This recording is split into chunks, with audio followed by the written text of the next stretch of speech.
Quem vai passar os slides? Você? Ele? Eu não estou enxergando os bichos.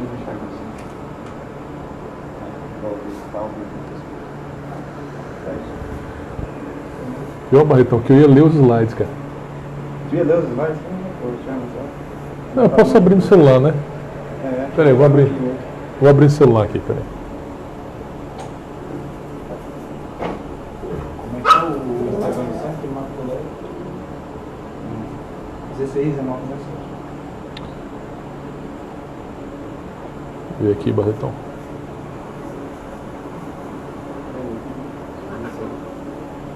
Alguém pode abrir a live só para me comentar lá? Pode sair, estamos ao vivo no Facebook. Hoje no Facebook. Os stories, não? Os stories, exatamente. Mas vai estar no Instagram? Vai botar no Instagram? Não, é só no Facebook.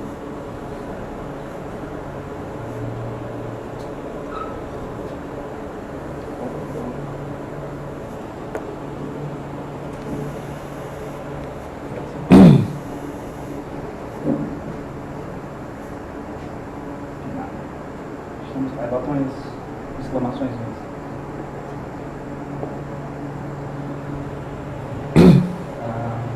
Tá, tudo bem. Viu? Não falou alguma coisa aí? Eu? Boa noite. Tô aparecendo aí? Tô? Vamos lá, né? Mas o microfone não tá saindo, não. Tá não? Tá saindo o microfone do áudio. Nada? Tem botão de ligar aqui, né? E aí?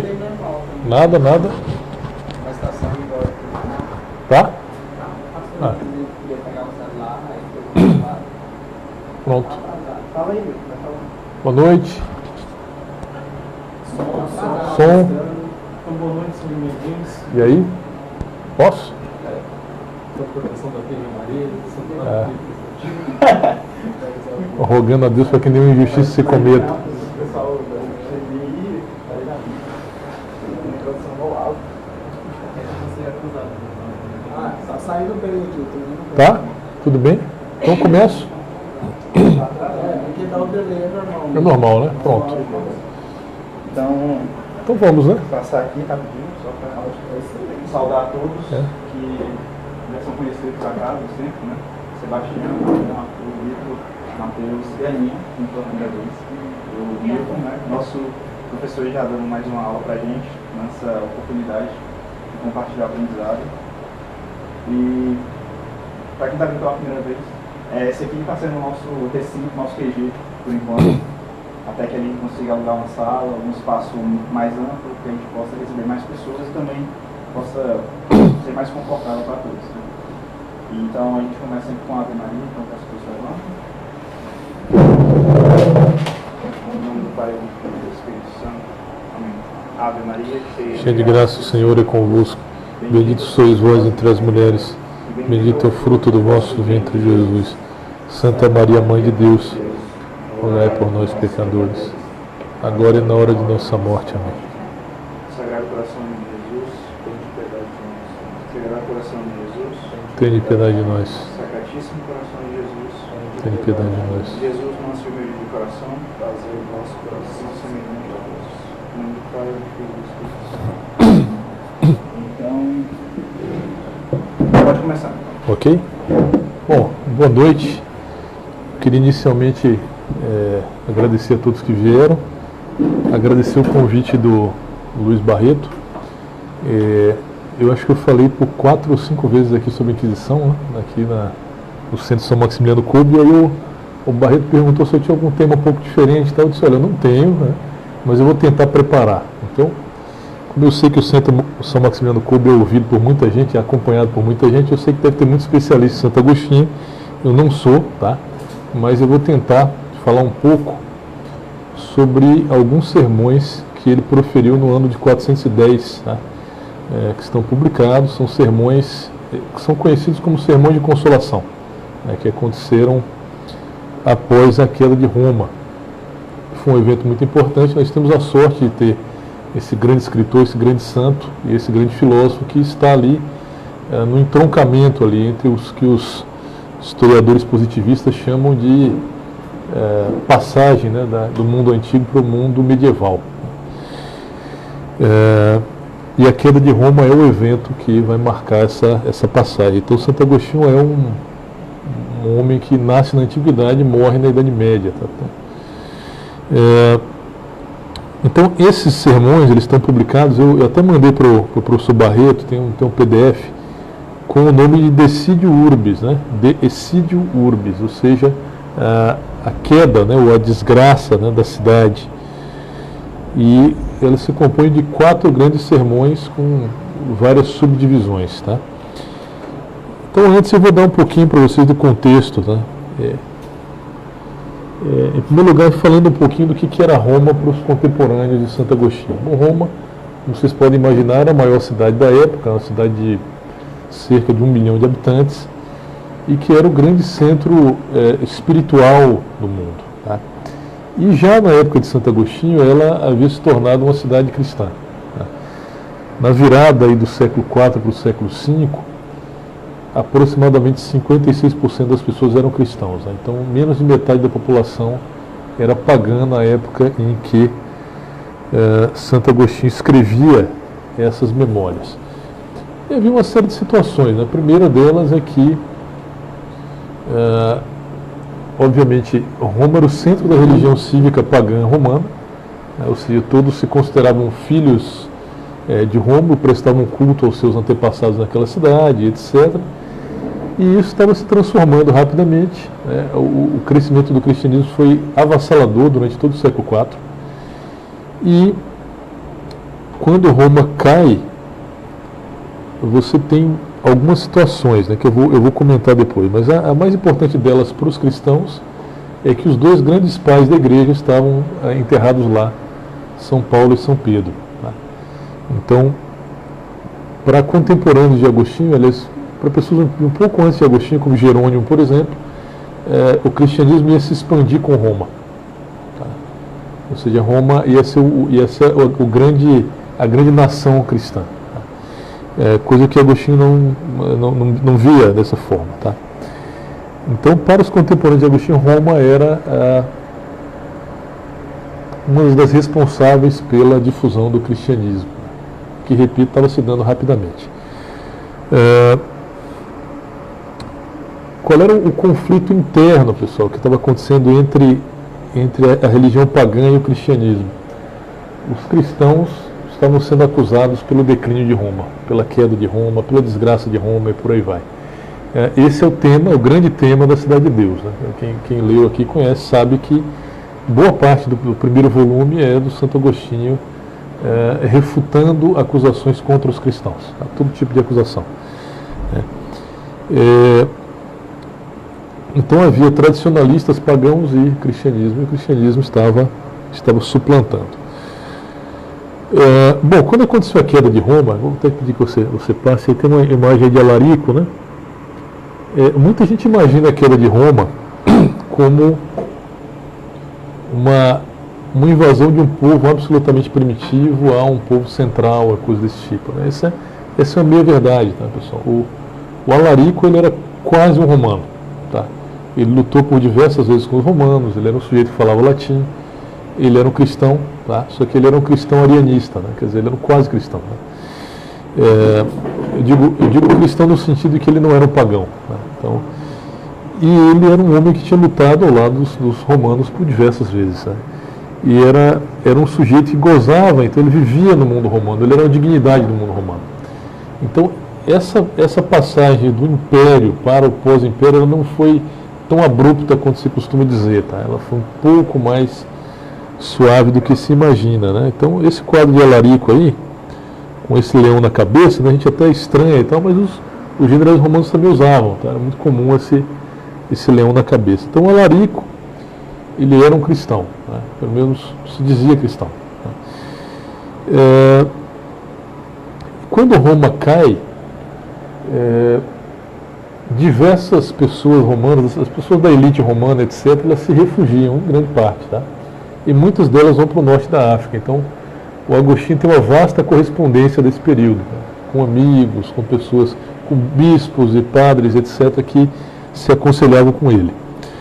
Então, inclusive esse é o tema de boa parte dos sermões dele, quer dizer, Roma não acabou, Roma migrou, Roma não foi extinta, ela saiu de onde ela estava. E isso dá a ideia de uma nova concepção de cidade, a concepção cristã de cidade, que é a ideia de que a cidade é um conjunto de pessoas. Essa ideia de cidade, essa nova ideia de cidade, é uma ruptura completa com a concepção de cidade do mundo antigo. Uma ruptura completa, absoluta. Tá? Então, quando a queda acontece, é óbvio, isso cala muito forte nas pessoas, né? Isso é um impacto muito grande.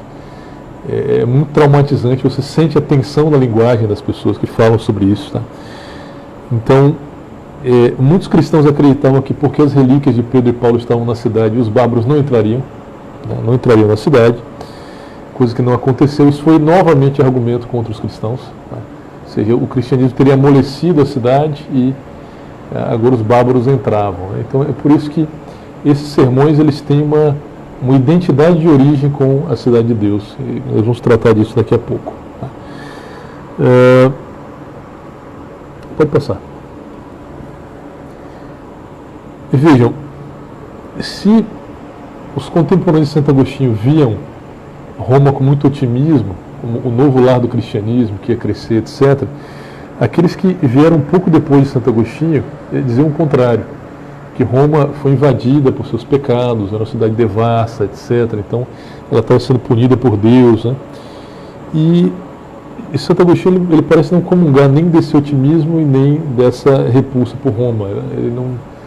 Ele está bem no meio da coluna. Quando ele fala dos pecados que levaram à queda de Roma, ele está falando dos pecados da humanidade. Tá? Ele não está culpando especificamente o povo romano. Ele está falando de todo mundo. Então, ele não, em nenhum momento ele culpa os romanos, né? Um grupo humano. Então, dando uma ideia do que vai ser essa doutrina da unidade, né? Que é a doutrina cristã por natureza. Tá? Então, Roma era muito importante para Santo Agostinho. Ele, em alguma medida, ele era um romano, porque ele foi um cara que nasceu na periferia romana, o pai dele era um oficial latino, etc. Então, o mundo dele era um mundo romano, mas ele não via Roma com essa fascinação de seus contemporâneos e nem com essa repulsa dos moralistas do século V. Tá? Pode passar.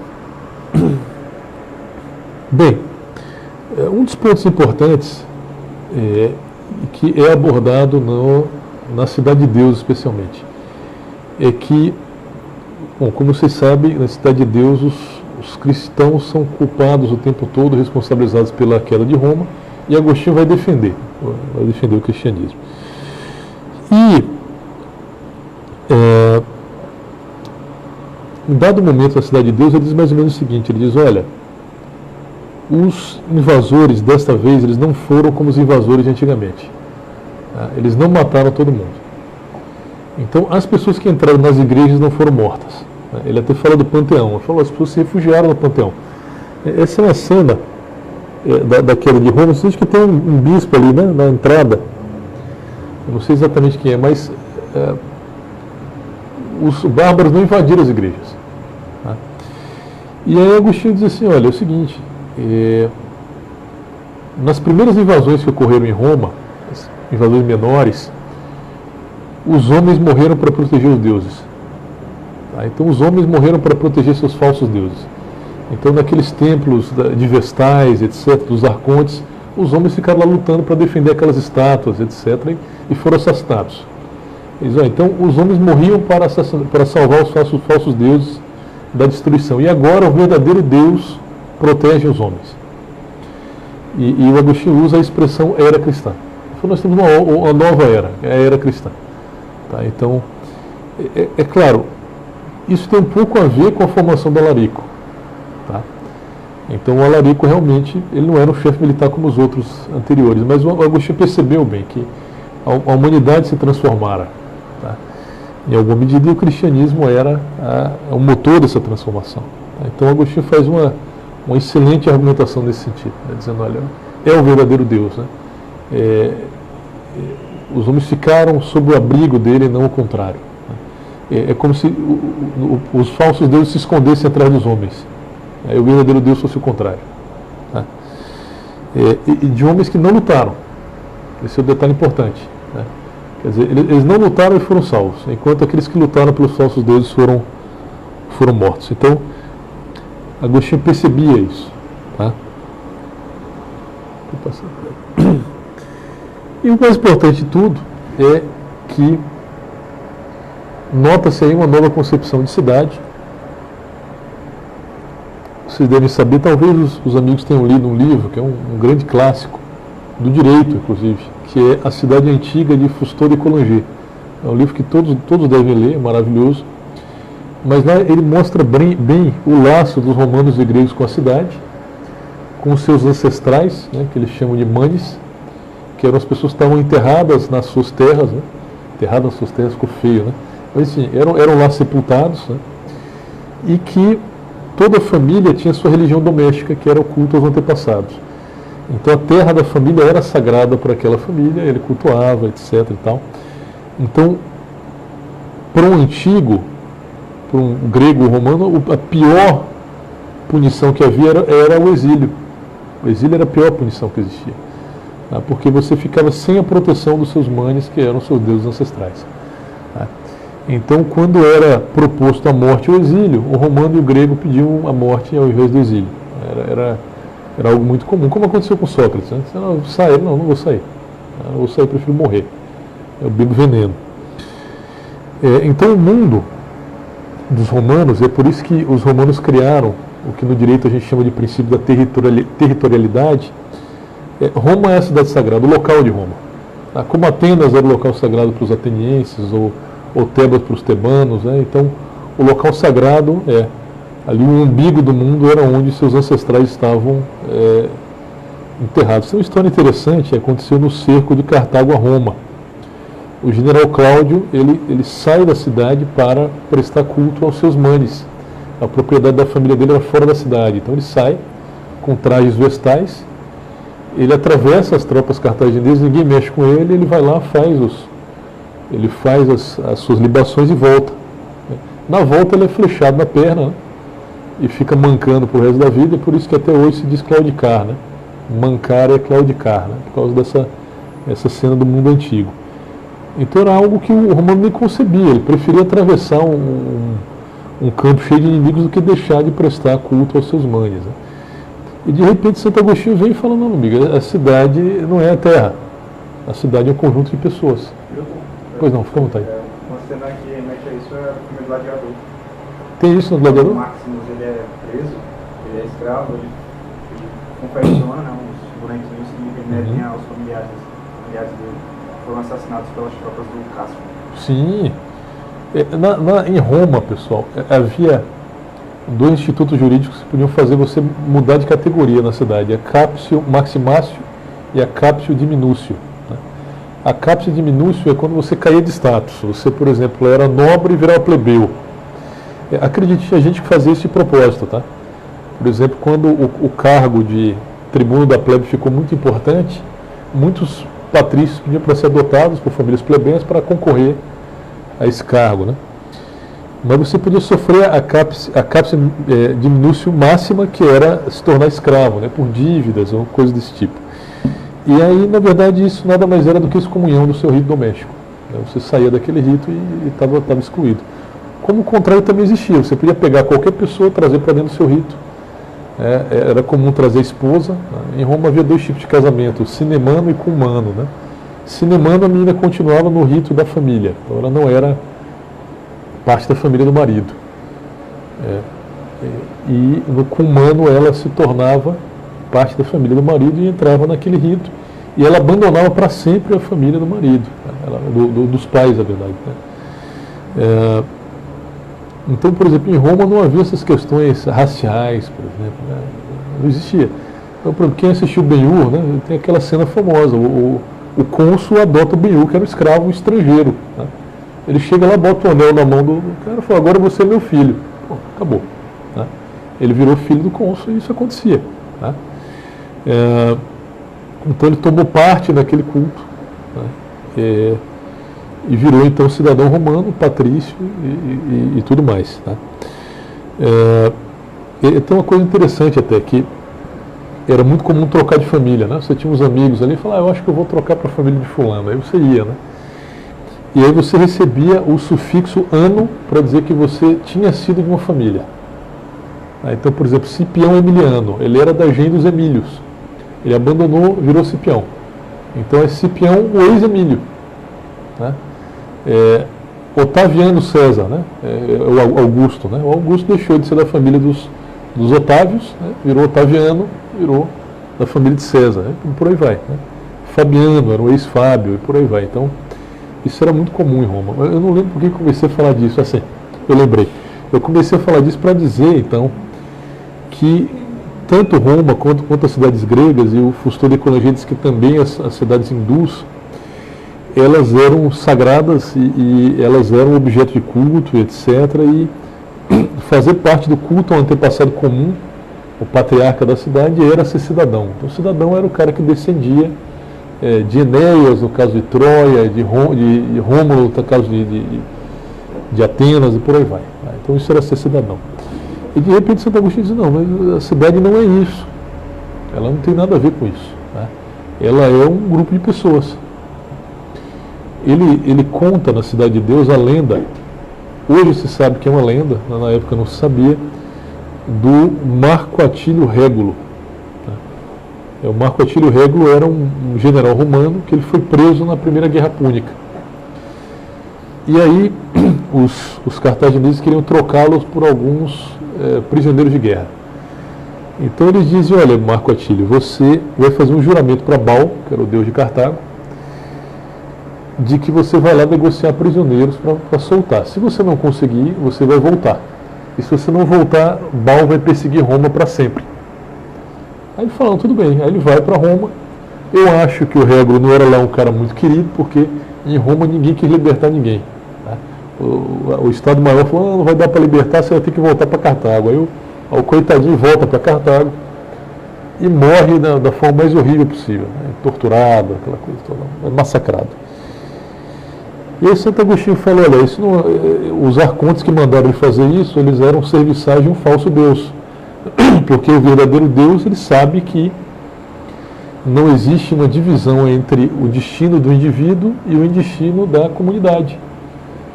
Porque uma cidade é um grupo de indivíduos.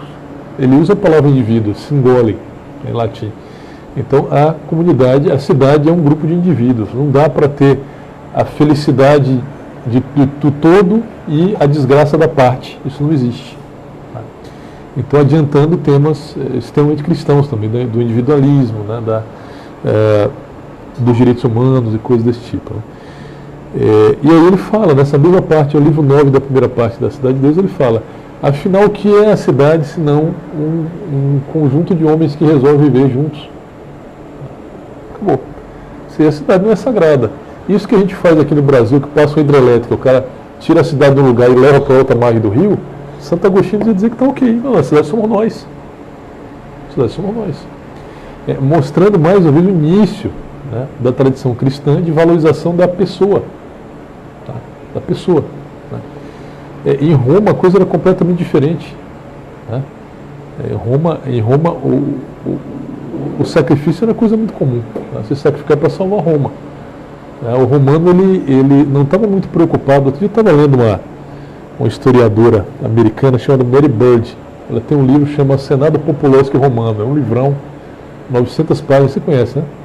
Eu até recomendo para quem quer começar a história de Roma, mas aquela senhora não bate muito bem nas bolas, né? Ela começa a dizer assim, eu fico imaginando como era doloroso para um patrício romano ter que ir para a guerra só porque seu pai foi, seu avô foi.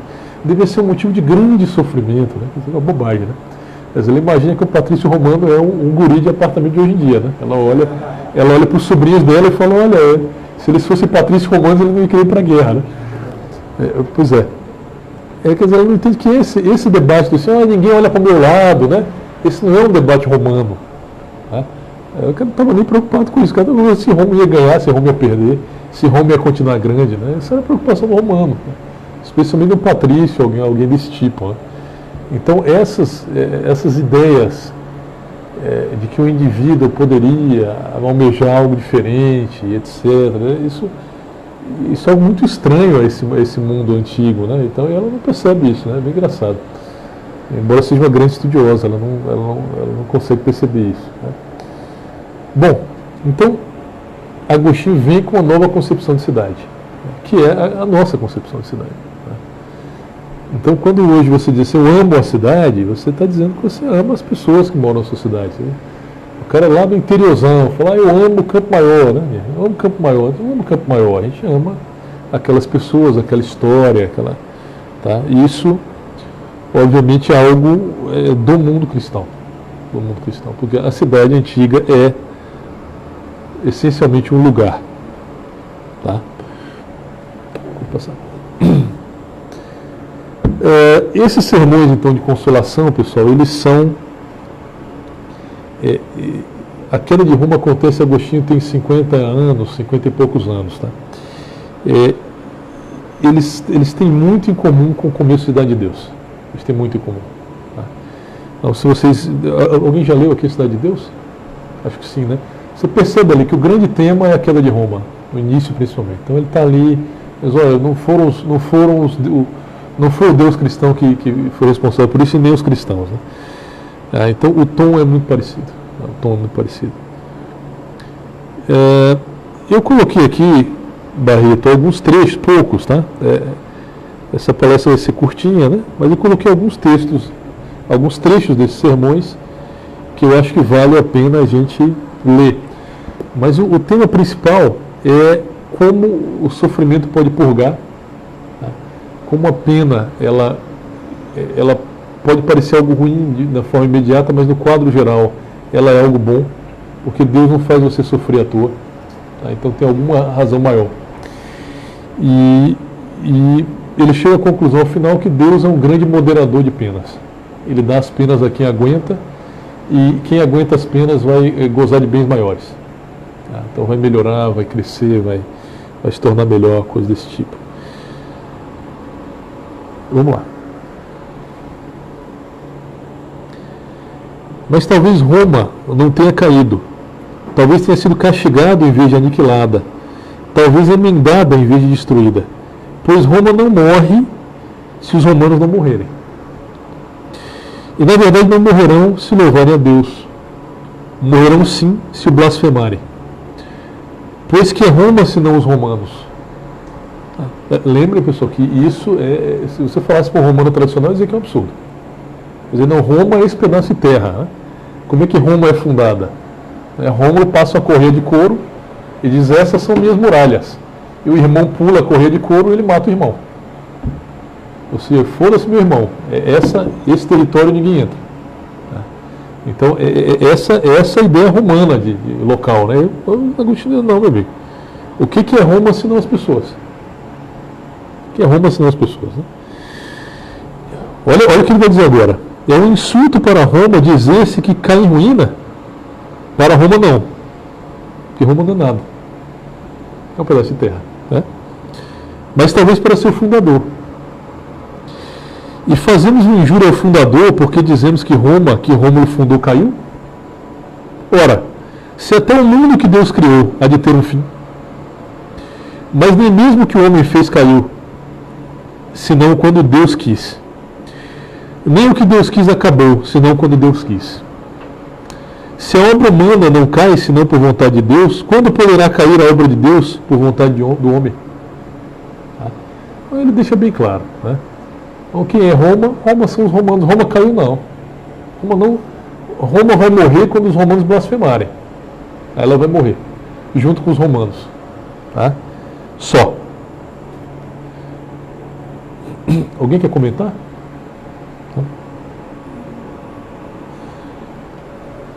Vou para a segunda parte, então, né? Os sofrimentos deste mundo e o sofrimento eterno.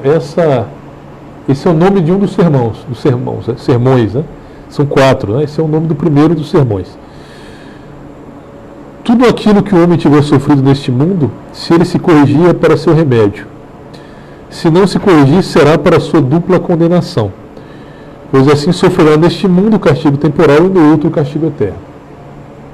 O cara sofreu, se ele melhora com esse sofrimento, maravilha, é um castigo só. Ele vai gozar da benécia eterna. Se ele não se corrige, ele leva um castigo temporal e um castigo eterno. Isso aqui seria uma boa frase para escrever num presídio, por exemplo. Colocar numa... Porque é muito, muito interessante, né? Uma coisa que eu esqueci de dizer, uma coisa que se discutia era se Roma teria ou não 10 justos para não ser destruídas, que é o que teria acontecido lá com Sodoma. Né? E ele falou, olha, os justos de Roma ou morreram em combate ou receberam uma segunda chance indo embora. Né? Mas havia, com certeza. Né? Havia ali no meio daqueles romanos homens justos. Né? Mais uma do mesmo sermão, tá? Desse primeiro sermão. Como se, na verdade, aquele que morre na blasfêmia não sobreviesse ao sofrimento eterno. Aqui ele está comentando o livro de Jó, tá? Nesse mesmo sermão.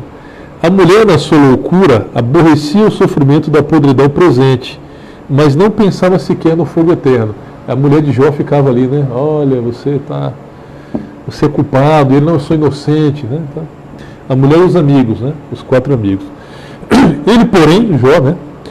Suportava as penas do presente para que não caísse nas futuras. Afastava o coração dos maus pensamentos e a língua da maledicência. Guardava a pureza da alma na podridão do corpo.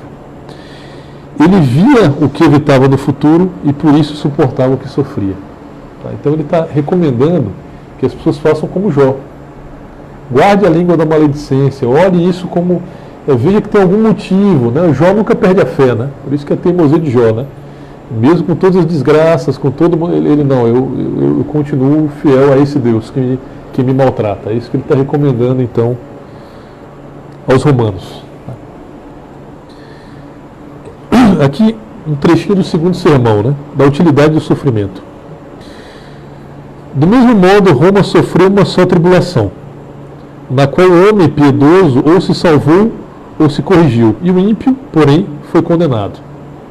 E condenado, dizia eu, quer tenha sido arrebatado desta vida, para onde não mais possa sofrer suas justíssimas penas, quer haja permanecido nela, onde de modo ainda mais condenável continue a blasfemar. Ou talvez, na sua inefável clemência, Deus tenha reservado a penitência para os que sabem que pode salvar. Para os que sabem que pode salvar. Bom, então, aqueles que morreram durante o saque de Roma, ou eles foram para o lugar em que o castigo vai ser eterno, ou eles se safaram para continuar blasfemando. Por outro lado, aqueles que são piedosos, eles ou morreram lá e vão para a vida eterna, ou terão outra oportunidade de vida. Então, aquele infortúnio é um infortúnio decisivo, em que ele usa até uma metáfora num desses sermões, que é mais ou menos como uma panela de fogo em que você coloca a palha junto com o ouro. Ele fala, a palha vai queimar e vai virar cinza, o ouro vai ficar mais puro. Então, o que aconteceu com Roma é como aquele lugar em que o ourives coloca o ouro e a palha. Oi? Cadinho? Olha só. Cadilho? Cadinho. Um homem desse que está em Brasília. É isso mesmo. Tá? Então ele usa essa metáfora. Então, aqui o pecador é como a palha e o piedoso é como o ouro. Né? Que mesmo morrendo vai se beneficiar. Tá? Então veja que coisa curiosa, né? E isso é bem agostiniano, né? Para o pecador, todos os cenários são ruins. Se ele morre, ele vai para o inferno. Se ele não morre, ele continua na sua desgraça. E para o que é são, é o contrário. Todos os cenários são bons. Ele vai aprender com aquela desgraça, vai melhorar, ou ele vai para um lugar melhor do que esse. Então,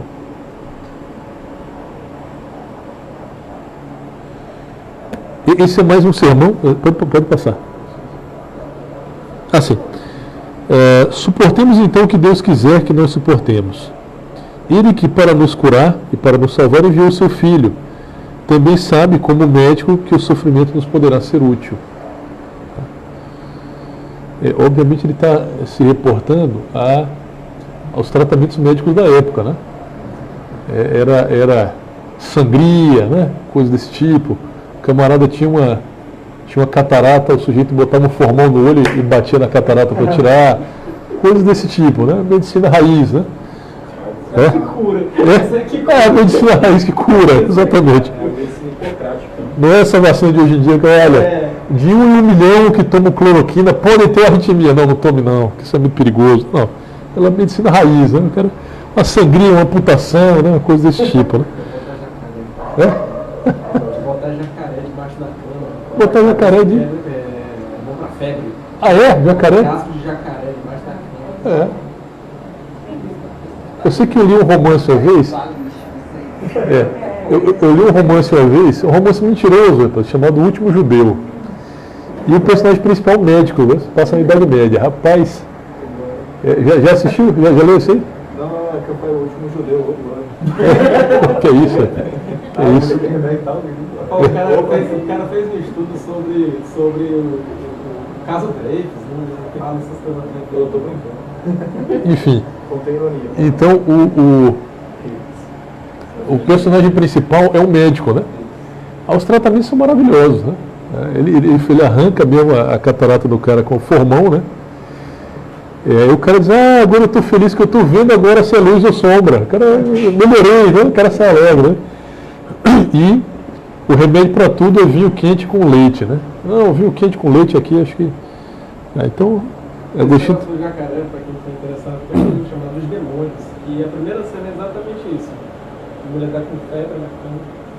E aí tem 2 daqueles médicos da peste, né? Com aquelas máscaras na casa dela e tal, curando miasmas e tal. E aí chega o padre. Aí o padre chega, quais são as profanações que vocês estão fazendo hoje? Aí, não, estão curando ela, está com uma febre aqui, aí, só um instante. Aí tira o colchão, tira o casco de jacaré e começa a dar na cabeça deles que tem casco de jacaré. Atitude correta. Bom, vamos passar para o próximo então. Esse aqui é mais um sermão, né? Suficientemente prevenidos sobre os acontecimentos futuros, não temos desculpa. Não temos desculpa. A gente sabe o que vai acontecer no futuro, nós vamos morrer, né? E a gente tem que estar preparado, né? Vamos lá. Ou cada um é corrigido por causa dos seus pecados, para que não incorra em maiores penas, se não se emendar, ou então é posta à prova a fé de cada um, na constância ou na paciência, com que suporta o castigo do Pai. Não murmurando contra o Pai, quando este o castiga, e alegrando-se, quando ele o acaricia. E de tal modo se alegrando com que o Pai, quando o acaricia, que lhe dá graças, mesmo quando ele o castiga, porque ele castiga todo o que reconhece como filho. Esse é outro ponto importante, né, pessoal? Quem é inimigo de Deus só tem benesse. Fica rico, fica famoso, fica bonito, é uma coisa maravilhosa. Porque o príncipe deste mundo não é o nosso príncipe. Nosso príncipe é o príncipe de outro mundo. Tá? Então, Deus castiga quem ele reconhece como filho. Ser cristão dói. Né? Todo mundo sabe. Aquelas promessas modernas agora do cara ficar rico, bonito, famoso e ir para o céu, esqueçam. Tá, pessoal? Isso é muito perigoso. Tá? Se tiver santo na árvore genealógica. Essa é uma promessa muito esquisita, tá, pessoal? Então o que o Agostinho está dizendo é isso, olha, não se preocupe não, o Pai castiga mesmo. Ele castiga para o seu bem. Em vez de blasfemar contra ele, sorria. Né? Não se preocupe com isso. Até o Felipe Neri falou uma coisa muito interessante. Ele falou assim, a sua vida está boa, está tudo do bom e do melhor, é porque você não está desagradando ao diabo. O diabo está feliz com você, por isso que você está numa boa. Você está curtindo a boa vibe, né? Ou como diriam nossos amigos do ciclo, o cara está no jet ski do diabo, né? Não sabe. Está no jet ski do capeta. Bom, e por fim, o último sermão, eu botei só um trechinho de cada um, tá, pessoal? Para não cansar também. Exortação à paciência. Né? Não nos enfadeis, pois, irmãos, com Deus se castiga, para que ele não vos abandone e não venhais vós a perecer para sempre. Roguemos-lhe antes que modere as suas penas e as tempere, de modo que não nos desfaleçamos sobre elas. Roguemo-lhes que nos cure com a salvação, que nos julgue e nos conceda depois o que prometeu a seus santos. Vejam, então, não fique bravo com Deus pelos esses castigos, porque senão ele vai lhe abandonar e você vai se perder para sempre. Então, o que você tem que pedir para Deus, segundo Santo Agostinho? Para que ele tempere as penas, para que ele as torne suportáveis, para que ele lhe faça forte para aguentar. E não pedir que ele não dê as penas, porque ele pode se afastar para sempre. Você vai se desgraçar, você vai entrar na escuridão. Tá? Então, olha como ele apresenta Deus, né? Deus é um moderador de penas, é um temperador de penas. Você vai sofrer, mas ele vai lhe dar força, ele vai lhe ajudar. Tá? Bom, eu estou chegando ao fim já, eu me propus uma palestra muito curta, mas eu deixei o PDF com o Barreto e eu convido os amigos à leitura desses sermões. São sermões maravilhosos, belíssimos, belíssimos. São pouco conhecidos, né, Barreto, eu acho. Pouca gente fala deles. Tem edição em português. E eu acho que são das coisas... Poxa, é difícil dizer que são das coisas mais bonitas que Agostinho escreveu, porque, enfim, ele é o nosso grande pai, realmente, né? Entre os homens, né? Mas é uma das coisas mais lindas que eu já li escrito por esse homem. Assim. Então, vale a pena, acho que todos devem ler e conhecer. E eu marquei esse tema mais para propagandear esses textos do que para qualquer outra coisa, né? Porque, como eu disse, não sou especialista nesses temas. Mas é isso, amigos. E fica aberto a perguntas e tal.